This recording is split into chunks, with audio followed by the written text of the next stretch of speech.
We're still looking at the Ghanaian president's visit to Nigeria. Well, Mr. Mahama also led a delegation of ECOWAS officials to the office of the Independent National Electoral Commission to pay tribute to the commission for its role in the just concluded polls.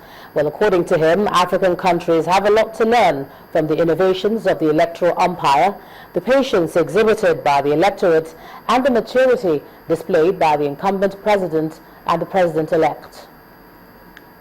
Several pre-election visits by members of the ECOWAS community. This ECOWAS delegation, led by the President of Ghana, is here to pay tribute to Professor Jega and his team for a successful general election. According to the leader of this delegation, Nigeria has set a model for Africa as the just concluded general elections has consolidated Nigeria's credentials as a democratic nation. I think that there's a lot that many countries can borrow from you in terms of the rollout of technology.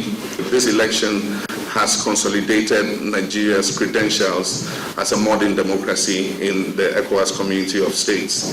The chairman of INEC, Professor Atahiru Jega, says this visit by the Ghanaian president will promote cross-border unity and deepen democracy in Africa. We are humble and we are greatly appreciative of this gesture of goodwill and this show of brotherly love, which is very significant in terms of promoting unity, peaceful coexistence, and deepening democracy in our sub-region. At a separate meeting with members of civil society organizations, the group drew INEC's attention to some critical issues needed to be addressed ahead of future elections. We have seen complaints against specific regs in terms of their engagement and collusion and collaboration with some of the contesting parties in the states, and this gives us a cause for worry. Meanwhile, Professor Jega said the Commission has commenced the prosecution of electoral law offenders in the just concluded elections. Somebody has already been prosecuted, I think jailed for 6 months. For I think having in possession and trying to use multiple cards. So we will do our best to prosecute as many as is possible, and wherever we can collaborate with other civil society organizations or partners in this regard, we will be delighted to do so. INEC has received lots of commendations from civil society groups and the international community since the successful conduct of the presidential election in March. Well, elections will continue in some areas as the rerun election in Imo State in areas where elections were cancelled is to hold on Saturday. According to the Resident Electoral Commissioner, Mr. Gabriel Ada, 118,803 voters are expected to participate in the elections.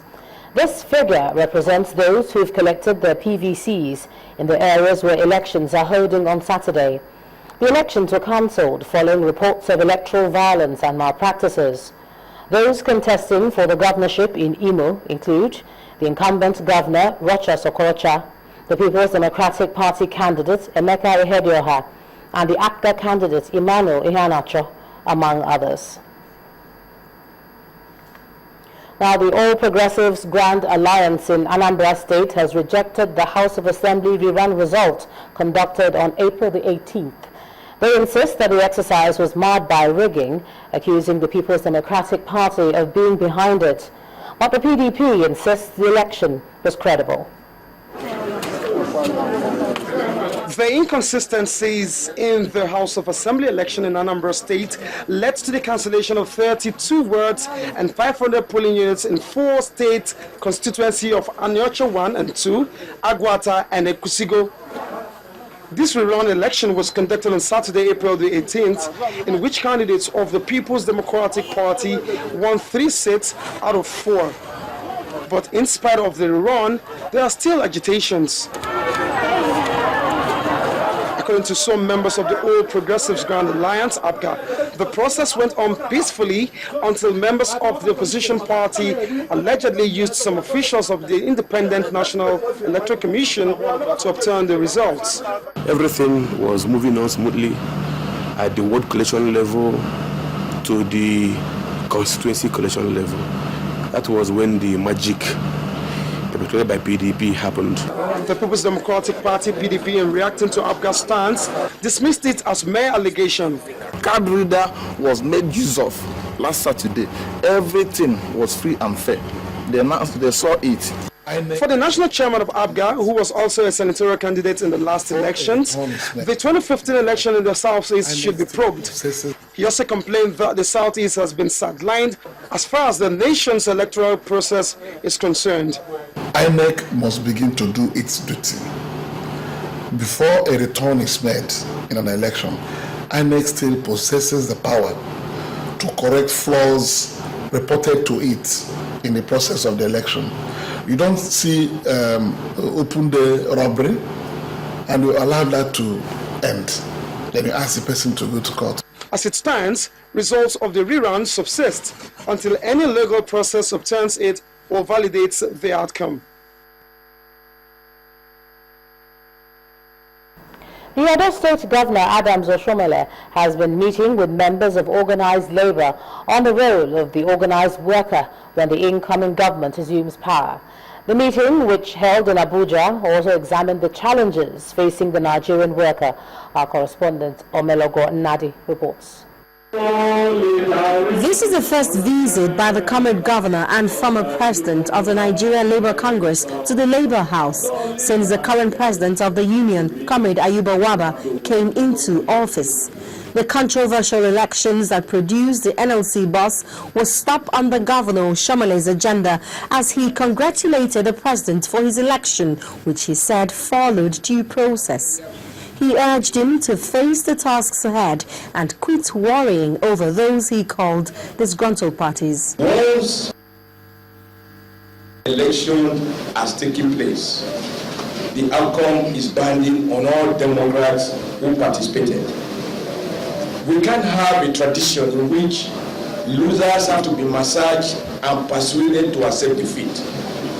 That would be offensive to the essence of labor unionism and of democratic principles. Congratulations over.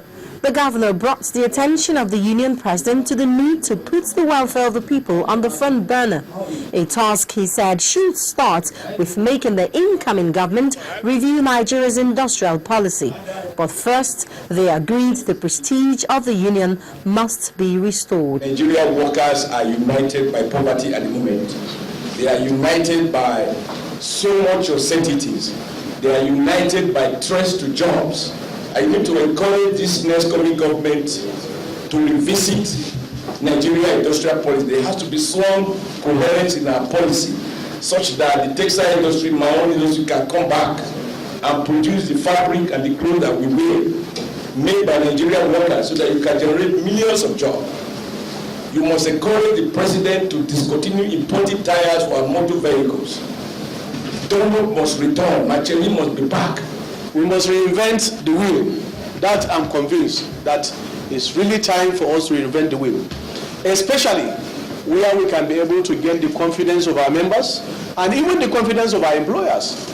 Another issue that came up at this meeting was the failed NLC Christian Landing Housing Project, over which the president assured that about 2.6 billion naira subscribers' money was safe in Access Bank coffers, saying 3 levels of action are being put in place to ensure every subscriber gets his money back.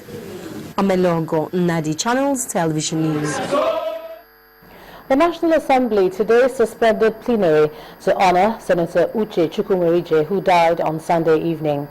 Federal lawmakers from the Senate and the House of Representatives took turns to sign a condolence register at the entrance of the Senate chamber. The Senate President, David Mark, described the late Senator Uche Chukwumerije as a national hero who was an unrepentant crusader for the respect for human rights and the rule of law.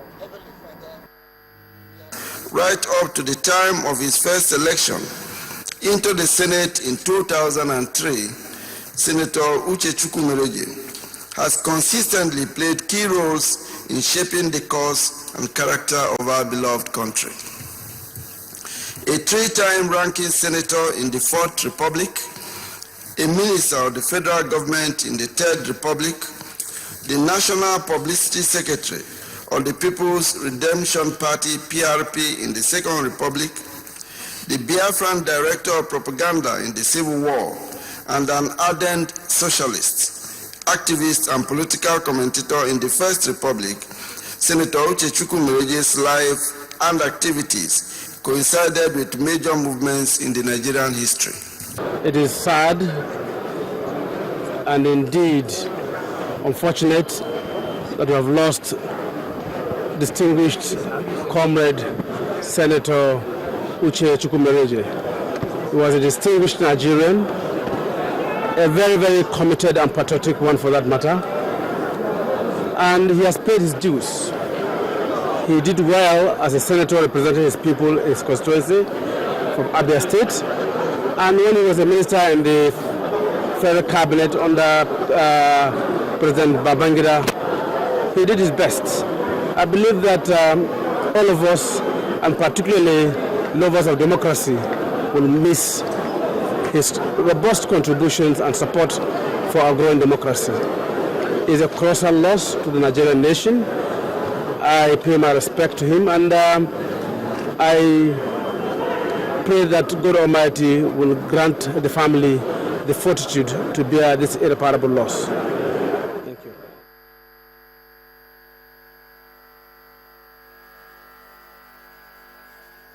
Promised the Nigerian Navy that it will work to make budgetary provisions for it before the end of the present administration. Well, that's according to the Minister of State for Defense, retired Colonel Augustine Akobundo, who was on a tour of the various facilities of the armed forces. The minister says it's critical to continue to provide for the Navy, given the strategic role it plays in the protection of the country's territorial waters. He, however, urged the Navy to ensure that they continue to carry out their statutory responsibilities within the available resources at their disposal. Earlier on, the Chief of Naval Staff, Admiral Usman Jibrin, enumerated the various achievements and challenges facing the Nigerian Navy. May I, at this stage, request your permission to conclude? Although the Nigerian Navy is making commendable strides in the discharge of its rules, there are enormous challenges militating against its effectiveness, which include inadequate platforms and funding. While the funds needed to maintain a virile Navy may appear high, incurring high losses for failing to adequately equip the Navy would not be an option.